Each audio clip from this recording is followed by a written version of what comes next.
जनसुराज के नेता प्रशांत किशोर क्या बिहार के सीएम बनेंगे? बिहार चुनाव के बाद कौन सा समीकरण पीके को बिहार का सीएम बना सकता है? बिहार चुनाव का बिगुल अब किसी भी समय बच सकता है, लेकिन सबसे बड़ा खेल तो चुनाव परिणाम आने के बाद होगा। जनसुराज को छोड़कर राज्य के दोनों गठबंधनों में सीएम के नाम पर अभी भी सस्पेंस बना हुआ है।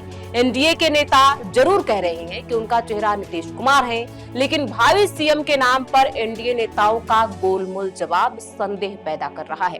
बीजेपी में सीएम के दूसरे दावेदार डिप्टी सीएम सम्राट चौधरी भी अब रेस से लगभग बाहर नजर आ रहे हैं। यही हाल महागठबंधन में भी है। तेजस्वी यादव के नेतृत्व में महागठबंधन चुनाव लड़ने की बात तो करती है, लेकिन कांग्रेस तेजस्वी यादव को सीएम फेस घोषित नहीं कर रही है।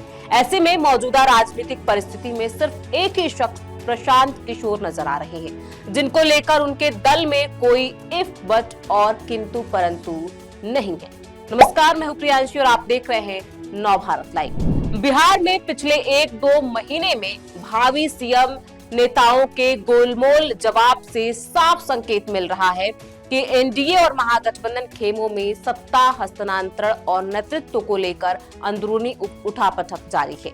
एनडीए के नेता सार्वजनिक तौर पर भले ही यह कह रहे हों कि उनका गठबंधन नीतीश कुमार के नेतृत्व में चुनाव लड़ेगा, लेकिन भविष्य के मुख्यमंत्री के नाम पर वे जानबूझकर सस्पेंस बनाए हुए हैं।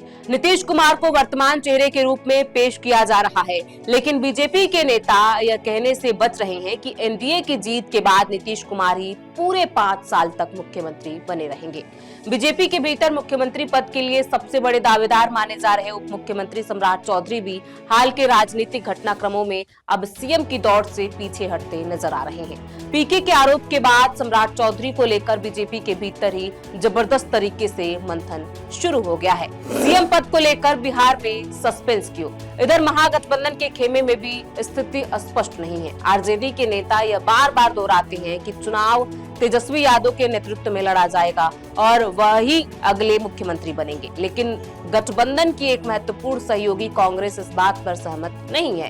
कांग्रेस के राष्ट्रीय और प्रादेशिक नेता तेजस्वी यादव को सीएम फेस घोषित करने से लगातार बच रहे हैं।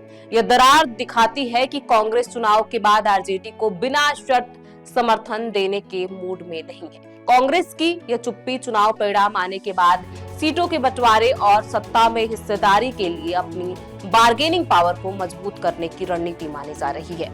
अगर आरजेडी को स्पष्ट बहुमत नहीं मिलता है तो कांग्रेस सीएम पद के लिए तेजस्वी के नाम पर बड़ा दबाव बना सकती है। क्यों प्रशांत किशोर ही इकलौते चेहरा? इन दिनों बड़े गठबंधनों की अस्पष्टता के बीच पीके ही एकमात्र ऐसे व्यक्ति हैं जिनका नाम पूरी स्पष्टता के साथ भावी मुख्यमंत्री के रूप में सामने आ रहा है। पीके ने अपनी जनसुराज पार्टी के गठन के साथ ही स्पष्ट कर दिया कि उनकी पार्टी अगर बिहार चुनाव में अच्छा प्रदर्शन करती है तो सत्ता में आने का मौका मिलता है तो विधायक ही नेता चुनेंगे, लेकिन इससे यह भी स्पष्ट है कि विधायक जीत कर आएंगे तो वह पीके के चेहरे पर ही।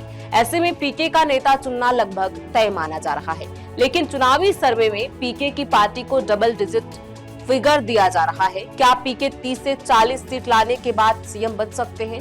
जानकारों की माने तो बिहार चुनाव के बाद अगर किसी भी गठबंधन को स्पष्ट बहुमत नहीं मिलता है तो मुख्यमंत्री पद को लेकर जो बवाल बचेगा वह बिहार की राजनीति में सबसे बड़ी अस्थिरता पैदा कर सकता है। इस स्थिति में पीके अगर 30 सीट ले आते हैं तो उनका सीएम बनने का चांस नीतीश, तेजस्वी या सम्राट चौधरी से कई गुना ज्यादा होगा। पीके को नीतीश और पीएम मोदी दोनों का साथ मिल सकता है। पीके की स्वच्छ और ईमानदार छवि उनको सीएम की कुर्सी तक पहुंचा सकती है। हालांकि ये फिलहाल कयास और अनुमान की बात है। असली सियासत तो बिहार चुनाव के रिजल्ट के बाद शुरू होने वाला है। इस पूरी रिपोर्ट पर आपकी क्या राय है? मैं कमेंट बॉक्स में लिख के जरूर बताएं। बहुत बहुत शुक्रिया।